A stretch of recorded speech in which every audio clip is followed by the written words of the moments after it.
불꽃 축제 영상을 담으시려 한다면 미리 촬영 방법을 알고 가야 실패 없이 좋은 샷을 담을 수 있습니다.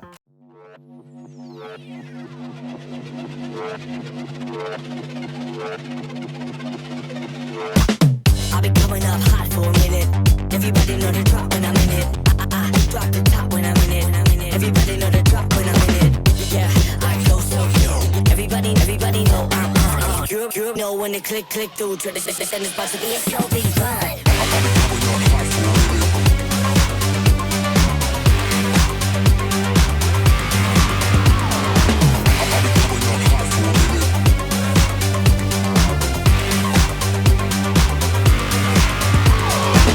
I've been coming up hot for a minute. 안녕하세요, 카메라에 담다입니다. 얼마 전 서울 세계 불꽃 축제가 있었는데요. 사진이나 영상 촬영에 관심이 있으시다면 이만한 이벤트도 또 없었을 것 같은데요. 이날 카메라 브랜드를 막론하고 카메라와 렌즈를 챙겨 사진과 영상을 담는 수많은 분들을 많이 만날 수 있었습니다. 저는 이번 영상을 다른 분들과는 좀 다른 컨셉으로 불꽃 축제를 담아봤습니다. 이번 영상에서는 불꽃 축제를 담기 위해 제가 선택한 효과적인 영상 촬영 기법과 카메라 세팅법, 그리고 사진 촬영 세팅감 및 비교적 접근이 편한 촬영 스팟을 알아보도록 하겠습니다. 흔히 많이 알려진 불꽃 축제 명당 자리에서 촬영하기 위해서는 많은 각오를 하고 아침부터 서둘러 출사를 나가 미리 자리를 잡아야 하는데요. 몇 년 전 아이들과 함께 이촌지구를 찾았었는데 그날 그곳은 거의 전쟁터였습니다. 그래서 이번에는 흔히 불꽃축제 명당 자리로 알려진 여의도 공원이나 이촌지구에서의 근접 촬영을 포기하고 좀 떨어진 원거리에서 도심뷰와 함께 불꽃축제를 담으려 계획했습니다. 그래서 도심뷰와 함께 불꽃축제를 담기 위해 동작대교 위를 선택했는데요. 제가 촬영을 계획한 촬영 스팟은 불꽃축제 포인트와는 좀 떨어진 스팟이었기 때문에 이것을 어떤 촬영 기법으로 불꽃축제를 촬영할지에 대해서 사전에 미리 머릿속으로 어느 정도 구상을 하고 갔었는데요.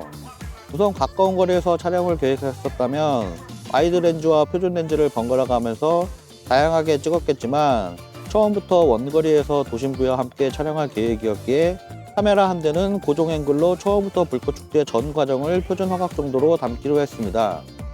2시간 가까이 진행되는 불꽃축제 전 과정을 끊김없이 다 담기 위해서 여러가지 이유로 가변 프레임 레이트 모드를 선택해 촬영했습니다. 처음엔 좀 더 좋은 퀄리티를 위해 인터벌 사진 촬영하고 그걸 타임랩스 영상으로 만들까도 고민했었지만 최종적으로 가변 프레임 레이트 모드로 동영상 촬영을 한 이유는 몇 가지가 있습니다. 우선 그 첫 번째로 사진 촬영에서 타임랩스 영상으로 만들면 영상 촬영보다 더 좋은 퀄리티를 만들어낼 수는 있지만 불꽃놀이를 효과적으로 표현하기 위해선 셔터 스피드가 적어도 3에서 5초 정도는 돼야 불꽃이 터지는 궤적을 이쁘게 담을 수 있습니다. 그럼 결과적으로 한 장의 사진을 3초에서 5초 셔터 스피드로 찍고 이걸 인터벌 촬영하기 위해선 인터벌 타임이 최소 한 6에서 7초 정도로 돼야 될 것 같은데요. 그럼 7초에 한 장씩 찍은 사진으로 타임랩스 영상 제작 시 불꽃놀이를 표현하기에는 너무 정신없이 빠르게 지나가는 영상이 될 것이었습니다. 그래서 한 장 한 장 사진 촬영해서 타임랩스 영상으로 만드는 촬영 기법은 적합하지 않을 듯 싶어 영상 촬영으로 담게 되었습니다. 앞서 말했듯 타임랩스를 목적으로 사진 촬영했다면 6, 7초에 한 장의 이미지를 기록했지만 제가 촬영한 가변 프레임 레이트 모드에 2프레임으로 저속 촬영한 결과물은 6, 7초면 대략 12장에서 14장 정도를 기록하고 좀 더 촘촘히 불꽃 축제를 기록할 수 있었습니다. 제가 가변 프레임 레이트 모드를 선택한 그 두 번째 이유는 데이터 용량에 있었습니다. 2시간 가까이 되는 불꽃 축제 영상을 끊김없이 담기에는 촬영본에 대한 데이터 용량도 생각을 안 할 수가 없는데요. 제가 사용한 GH6는 5.7K의 애플 프로레스 HQ로 내장 녹화 가능하지만 불꽃 축제 전 과정을 이 코덱으로 촬영했다면 데이터 용량이 어마어마했을 것입니다. 꼭 애플 프로레스 코덱이 아니더라도 웬만한 영상 코덱으로 2시간 분량을 끊김없이 촬영했다면 그 역시 데이터 용량이 매우 많이 차지했을 것입니다. 제가 촬영한 원본 데이터의 용량을 확인해보면 7시 20분에 시작해서 일본 편이 2.92기가, 이탈리아 편이 2.08기가, 가장 긴 시간 연출된 한국 편이 3.72기가, 이렇게 전 과정을 담는데 총 8.72기가로 담을 수 있었습니다. MOV에 4K로 촬영하고 가변 프레임 레이트 23.98 베이스의 두 프레임으로 저속 촬영했습니다. 1초에 두 프레임으로 촬영하니 23.98 베이스 기준 12초 촬영하면 1초, 1분 촬영하면 5초 영상을 만들어내는 것인데요. 즉 나라별로 불꽃놀이가 20분이었다면 끊김없이 20분을 촬영하고 1분 40초 영상을 압축해 담게 되는 것입니다. 이렇듯 무턱대고 좋은 퀄리티만을 위해 별다른 계획 없이 촬영했다면 촬영본의 데이터 용량에 대한 압박이 분명 발생했을 것입니다. 가변 프레임 레이트 모드로 촬영해 2시간가량 끊김없이 불꽃축제 영상을 효과적인 데이터 용량으로 담아봤는데요. 하지만 불꽃놀이 하면 떠오르는 영상은 이렇게 빠르게 진행되는 영상이 아닌 정상 속도로 불꽃이 터지는 것일 텐데요. 저처럼 카메라를 한 대 이상 가지고 있다면 다른 서브 카메라로 동시 촬영하면 되겠지만 대부분 여러 대의 카메라를 가지고 계시진 않을 거라 생각합니다. 그렇다면 한 대의 카메라로 제가 촬영한 가변 프레임 레이트 모드로 저속 촬영하게 되면 정상 노멀 속도의 부드러운 영상이 없어 아쉬울 수 있을 것 같은데요. 하지만 저속 촬영한 결과물을 가지고 스피드를 조절해 또 다른 느낌의 영상을 만들어낼 수도 있습니다. 예시로 보여드리면 이 장면은 앞서 말한 대로 두 프레임으로 저속 촬영한 결과물인데요. 가변 프레임 레이트 모드로 저속 촬영하였기 때문에 최종 결과물은 빠르게 흐르는 패스트 모션 영상이 되는 것입니다. 하지만 이 영상을 편집 단계에서 스피드를 늘려 작업한다면 빠르게 진행됐던 불꽃 이미지가 또 다른 느낌의 영상이 됩니다. 물론 24프레임이나 30프레임으로 촬영한 영상만큼 부드러운 느낌은 아니지만 이 나름대로의 그만의 느낌이 있는 것 같습니다. 저속 촬영하고 스피드를 후반에서 늘려줌으로써 발생하는 모션 블러가 불꽃놀이와도 제법 잘 어울리는 것 같습니다. 여기에 추가로 블렌딩 효과를 더해주면 터지는 불꽃이 좀 더 드라마틱하게 연출 가능합니다. 카메라를 삼각대에 올려 픽스로 촬영하였기 때문에 후반에서 블렌딩 효과를 추가해도 영상에서 주변 도심부는 큰 영향이 없고 터지는 불꽃에만 효과가 더해집니다. 이렇듯 픽스로 저속 촬영한 결과물 하나로 시간을 압축해 패스트 모션의 영상과 후반에서 어떻게 연출하냐에 따라서 또 다른 느낌의 영상을 추가로 얻을 수도 있습니다. 다음으로는 좀 더 디테일하게 카메라 세팅 값과 불꽃 축제를 효과적으로 담을 수 있는 적정 노출 값을 알아보겠습니다. 저는 루믹스 GH6로 촬영했지만 이제부터 이야기할 내용은 카메라 브랜드에 상관없이 공통적인 내용이 될 것입니다. 영상 촬영 기준 세팅값과 사진 기준 세팅값을 각각 살펴보겠습니다. 우선 불꽃 축제 시작 3-40분 전에 현장에 도착해 바로 카메라를 세팅하고 일몰 이후 분위기부터 담아봤는데요.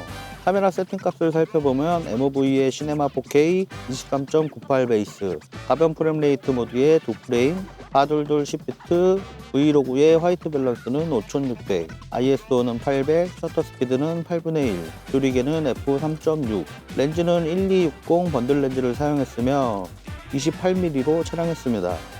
해는 이미 저물었지만 아직 스카이라인 상광이 남아있을 때부터 촬영을 시작해 완전히 밤이 될 때까지 담아봤는데요. 불꽃 축제 시간이 임박해 오면서 여기저기서 보트가 모여드는 재미난 샷을 담을 수 있었습니다. 이 장면은 이벤트가 끝나기가 무섭게 다시 돌아가는 보트들 모습입니다. 이제 본격적으로 이벤트가 시작되면서의 카메라 세팅 값을 살펴보겠습니다. MOV의 C4K 23.98 베이스에 가변 프레임 레이트 모드 2프레임, 422 10비트, 브이로그의 화이트 밸런스는 4800, ISO는 2000, 셔터 스피드는 8분의 1, 조리개는 f6.3. 완전히 밤이 되고 불꽃 축제가 본격적으로 시작되기 전 다이나믹 레인지 부스트 기능을 켜고 감도 2000으로 변경해 촬영을 시작했습니다. GH6의 다이나믹 레인지 부스트 기능은 듀얼 레이티브 ISO와는 조금 다른 개념인데요. 개조 표현 우선 이미지와 저조도 우선 이미지 이 두 가지를 합성해 이미지 센서의 다이나믹 레인지를 증가시키고 안부의 디테일도 좀 더 깨끗하게 담는 효과를 얻을 수 있습니다.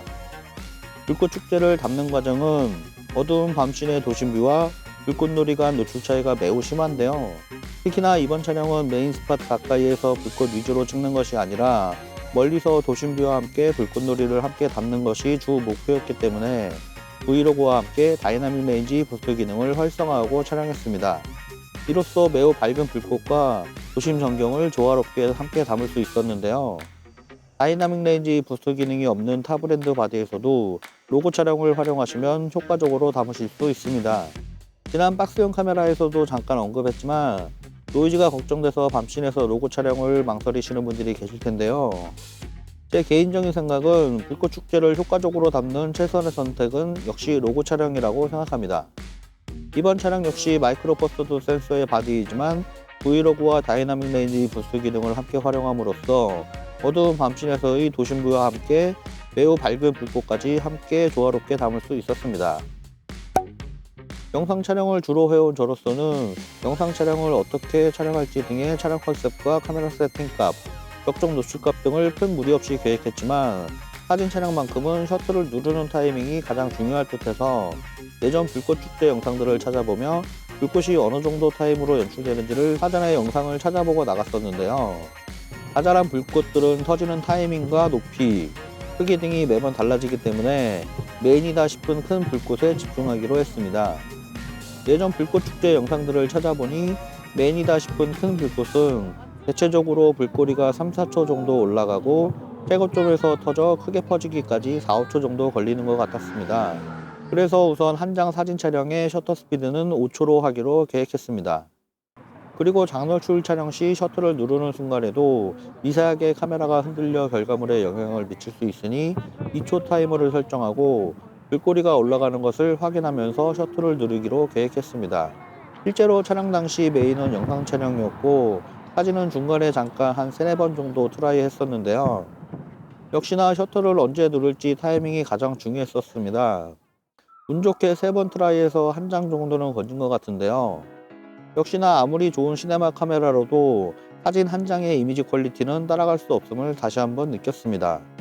사진의 메타데이터를 확인해보며 세팅값을 확인해보면 우선 장노출로 촬영하고 밝은 불꽃을 담기에 노출 확보를 충분히 할 듯해 ISO는 250에 두고 셔터 스피드는 5초, 조리개는 8가지 쪼여 촬영했습니다. 로우로 촬영에 후보적을 조금 해주니 3번 트라이에서 건진 사진치고는 꽤 봐줄만 했습니다. 불꽃축제 관련해 사진에 대한 노하우를 다룬 영상들은 저보다 더 전문가분들이 많이 계시니 사진이 주 목적이신 분들은 출사 전 꼭 다른 사진 고수님들의 노하우를 꼭 찾아보고 나가시길 추천드립니다. 메인 카메라는 앞서 말한 것과 같이 시작 전부터 픽스로 계속 가벽 프레임 레이트 모드로 촬영 중이었고 서브 카메라로 중간중간 핸드헬드로 인물 촬영과 주변 상황을 담아봤는데요. 서브 카메라 역시 루믹스 GH6를 사용했으며 2550 렌즈를 사용했습니다. 현장에서 만난 커플을 즉석 캐스팅해서 뒷모습 정도 인물 촬영을 사전에 허락받고 촬영을 계획했었는데요. 본격적으로 불꽃축제가 시작되니 뒤에서 다른 분들이 점점 앞으로 다가와 거의 한 발자국도 못 움직이는 상태여서 인물 촬영이 그렇게 여의치는 않았습니다. 확실히 가변 프레임 레이트 모드의 2프레임으로 담은 영상보다는 훨씬 부드러운 영상을 얻을 수 있었습니다. 이번엔 가변 프레임 레이트 모드에 대한 촬영 기법에 대해 알아봤는데요. 지난 영상에서도 중간중간 가변 프레임 레이트 모드로 촬영한 푸티지를 소개했었습니다. 한 장 한 장 사진 촬영에서 영상으로 만드는 타임랩스 촬영 기법은 사진 촬영만큼이나 후보정이 매우 까다로운 작업인데요. 가변 프레임 레이트 모드를 활용하면 비교적 간단한 방법으로 시간을 압축해 타임랩스 영상을 만들 수도 있습니다. 또한 인물 촬영에서도 스피드를 다양하게 조절해 몽환적인 샷을 연출할 수도 있습니다. 이렇듯 불꽃 축제만을 위한 촬영 기법이 아닌 다양한 상황에서 활용 가능한 촬영 기법이니 가변 프레임 레이트 모드를 적극적으로 활용해 보시길 추천드립니다. 끝까지 시청해 주셔서 감사합니다.